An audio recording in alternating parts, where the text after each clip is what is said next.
it was supposed to be just another long haul. Route 87, Northern New York. The dead of night. Nothing new to me. I've been driving rigs since my 20s. Something about the open road at night always gave me peace. No traffic, no noise, just me, my thoughts, and the low rumble of the engine beneath me. It's the kind of solitude you grow to love in this line of work. I had just finished a delivery in Plattsburgh and was headed down toward Albany. The weather was crisp, the moon full, and the stars clear. Like nature itself had paused to take a breath. I remember thinking how unusually still the night felt. Normally there's some wind, a distant howl, maybe even the occasional deer. But that night was different. It was too still, like the world was holding its breath.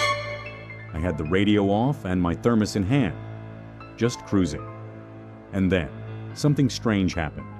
Faint, almost imperceptible at first, but there, just beneath the hum of my tires, I heard it, a baby crying. At first I thought maybe it was the wind. Sometimes it whistles through the window seals just right, plays tricks on your ears. But no, this was different. It was rhythmic, desperate, that high-pitched wail no adult can mimic. I turned the radio on to drown it out, but the crying didn't stop. It grew louder. That's when I saw something on the shoulder ahead, a pale object, small. I eased off the gas and squinted through the windshield. A car seat, just sitting there by itself on the side of the road, facing the trees. I shouldn't have stopped. Every fiber of my being told me to keep going. But something else took over. Instinct, maybe? Guilt? What if there really was a child out there? So I pulled over. Hazards blinking behind me. I stepped down onto the frosty pavement and grabbed my flashlight. The night was unnaturally quiet. My boots crunched the gravel as I walked over, heart thumping in my chest. The crying had stopped. The car seat was baby blue, the kind with little clouds stitched into the headrest. Next to it was a plush giraffe toy soaked through. And the seat, it was smeared in something dark. At first I thought it was dirt, but as I got closer I realized it was blood, not just a little, a lot. I scanned the area with my flashlight, calling out, "Hello? Is someone there? Are you hurt?" Nothing, just the still trees staring back. Then I heard it again, the crying. But this time it wasn't coming from the woods. It was coming from inside my truck. My legs froze. I had locked the doors. No one could be in there. Yet the crying was loud and close, coming from the sleeper cab behind the driver's seat.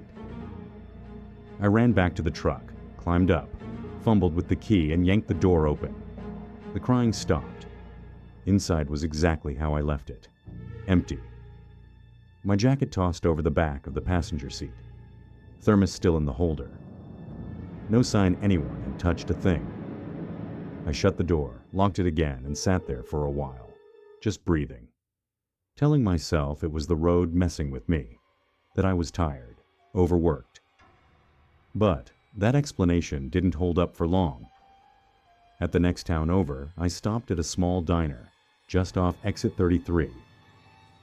I must have looked like hell, because the waitress took one look at me and asked if I needed help. I didn't know what to say, so I just asked her, half joking, "You ever hear anything weird on Route 87? Like crying?" She stopped mid-pour. "You heard the baby, didn't you?"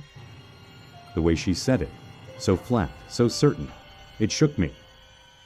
She leaned in and lowered her voice. "You're not the first trucker to ask that. Some say it's the ghost of a baby lost in a wreck. Others say it's a trap, something darker." I asked her what she meant. She told me that decades ago, back in the 70s, there was a terrible crash along that stretch. A young mother lost control during a snowstorm. Her car flipped into the woods. When they found her, she was dead. The baby seat was found, covered in blood. But the baby itself was gone, never recovered. Since then, people report the crying. Sometimes they see a woman wandering the woods, barefoot, arms out, like she's searching for something. But here's the part that chilled me. Truckers go missing on that stretch. A few every decade. No crash. No trace. Just an empty rig found running with the door wide open. One time a truck was found with deep claw marks on the inside of the windshield. I tried to laugh it off. Call it urban legend. But that night, back on the road, I heard the crying again. Only this time I was doing 60 down the highway. Windows sealed, music playing. And the crying wasn't faint anymore. It was inside my cab. Clear, loud, behind me. I didn't want to look. I was afraid of what I might see in the mirror. But I did. Empty. Yet. I wasn't alone. I could feel it. When I pulled into a truck stop later that night, I barely made it to the bathroom before vomiting. My hands wouldn't stop shaking. I started digging, researching, forums, radio chatter. I found other truckers, some anonymous, some not, sharing eerily similar stories. Crying, blood, a car seat, a pale woman in white seen at the tree line. One old-timer posted a photo, grainy and dark, but it showed a figure on the side of Route 87. Her face was blurred, but her eyes, even in low resolution, they seemed to pierce right through you. I talked to a retired state trooper off the record. He said officially, there's no pattern. But unofficially, that road's bad news, he told me. There's a reason locals call it the Devil's Mile. He said one of his last cases before retiring was a truck found parked at the same spot I saw the seat. Driver was gone. GPS showed he circled back to that mile, twice, before vanishing. I asked why the case didn't go public. His reply? Would you drive it again if you knew? But I didn't stop there. I became obsessed. I traced old newspaper clippings. One mentioned a woman named Evelyn Langston, died in a wreck in '78. Infant son, Jacob, missing, closed case. But deeper in the archives, I found something else, an old missing persons report, filed by a man who claimed to be Evelyn's brother. In the report, he said she was never pregnant, that she was infertile, that the baby never existed. He claimed Evelyn had become obsessed with a baby that wasn't real, imaginary. So, who or what is crying? One night in February, I tried something stupid. I went back. I parked near the same mile marker, brought a recorder, sat in silence. At 2:37 a.m., the crying started. First faint, then piercing. I turned on the flashlight. The seat was there again. But this time, something moved in the woods. A pale figure. I backed into the cab, locked the door, turned on the dome light. That's when I saw it. The baby seat was inside with me. I screamed, swore I never closed my eyes. But when I came to, I was 10 miles south. No idea how I'd gotten there. The next day, a handprint appeared on my rearview mirror. Inside, I cleaned it. The next morning, it was back. And the giraffe. The stuffed toy I saw that night? It appeared in my bunk 2 days later. People say the crying marks you. Once you hear it, you're never the same. You see things, hear things. You start to question what's real. One theory, Evelyn's spirit is looking for her child, but others believe something else rides that road. Something pretending to be a baby. Luring good people into the woods, feeding on sympathy, on fear. And me? Sometimes I hear it in truck stops, in the hum of motel air conditioners. Even once, in my own home, the crying. Always faint, always just out of reach. They say if you stop to help, you'll never leave the highway the same. So here's my advice. If you ever find yourself on Route 87 in the dead of night, and you hear a baby crying where no baby should be, keep driving. Don't stop. Don't listen. And for the love of God, never look in your back seat. Because once you hear it, it never stops. It started a few weeks ago on a quiet Wednesday run from Amarillo to Salt Lake. Standard empty haul. I was scheduled to pick up a load of frozen meat on arrival. I dropped my trailer early, grabbed a clean one, and hit the road. The manifest said it was empty. The weight scale confirmed it. But something didn't feel right. Not wrong enough to panic, just wrong enough to notice. I remember glancing in my rearview mirror that first night and seeing it, a flicker of movement. Just for a second, a shadow shifting along the back wall of the trailer. I figured it was my mind playing tricks. It happens out there, you know. You drive long enough, and the silence starts to whisper. The long hours and blinking marker lights blur the line between reality and imagination. But the next night, it happened again. Same route, same trailer. But this time, I felt something. A chill. Not the kind that crawls up your skin, but the kind that sinks straight into your bones. Like the air behind me had dropped 10 degrees. I cranked the heat, kept my eyes on the road, but that nagging feeling wouldn't leave. I checked the outside temperature. It was 50 degrees. No reason for my bones to feel like they were wrapped in ice. Then came the sound, barely audible over the engine, a faint scraping, like something was dragging its claws across metal. I tapped the brakes, thinking maybe a loose strap or something got caught. But the trailer was supposed to be clean, empty. I leaned forward, turned down the radio, and listened. Nothing. Then again, a slow, grating sound. Something was back there. At the next rest stop, I finally worked up the nerve to check. It was around midnight, the lot mostly empty, just a few rigs parked under the yellow sodium lights. I walked to the back of the trailer, popped the latch, and opened the doors. My flashlight beam cut through the darkness, and I froze. The inside walls were scored, deep gouges, 4 parallel claw marks, over and over, like something had tried to tear its way out. The metal was torn in places, as if something strong had raked across it, again and again. I ran my fingers along one groove, sharp, deep, fresh. I stood there, stunned. My breath fogged the air. The trailer was ice cold, freezing, like stepping into a meat locker.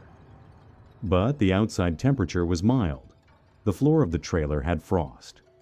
I slammed the doors shut, locked them, and for the first time in 15 years on the road, I slept with my cab lights on. I called dispatch the next morning, told them I needed a different trailer. They asked why.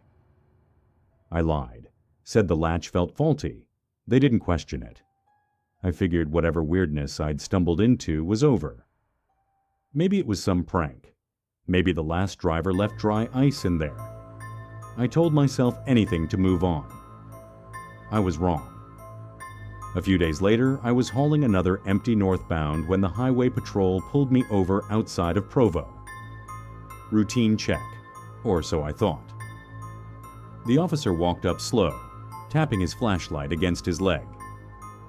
"We've had multiple way station flags for excessive trailer weight," he said, "but the manifest says you're running empty." I laughed nervously. "Yeah, picked it up clean. You're welcome to check." He nodded. 2 of them opened the back while I stood by, heart thudding harder than it should have been. I don't know why, but something told me this wouldn't go the way I expected. And it didn't. They opened the doors. Nothing inside. But the temperature dropped instantly. Both officers paused, exchanged a look. Then one of them reached forward, touched the metal wall, and recoiled. "Jesus," he muttered. "It's freezing." I stepped closer. There, on the inside of the trailer wall, clear as day, were fresh handprints, human-sized, fogged against the icy aluminum, dozens of them. But no one was inside. They let me go, but not without a warning look. One of the officers said, "Get that trailer checked." Something's off. That night I parked early, couldn't sleep. My mind kept returning to those prints, how they looked like someone had been pressing against the wall, from the inside. That's when I started digging. Truckers talk. We have forums, late-night calls. truck stop gossip. And the more I looked, the more I found stories. Similar ones, other drivers, all reporting cold trailers, phantom weight readings, deep gouges on the walls. It wasn't just me. They called it the cold hitcher. The legend goes back decades. A drifter, woman, early 30s, hitchhiking along Interstate 70 in the dead of winter. Drivers say she'd appear suddenly on back roads or way stations, asking for a ride.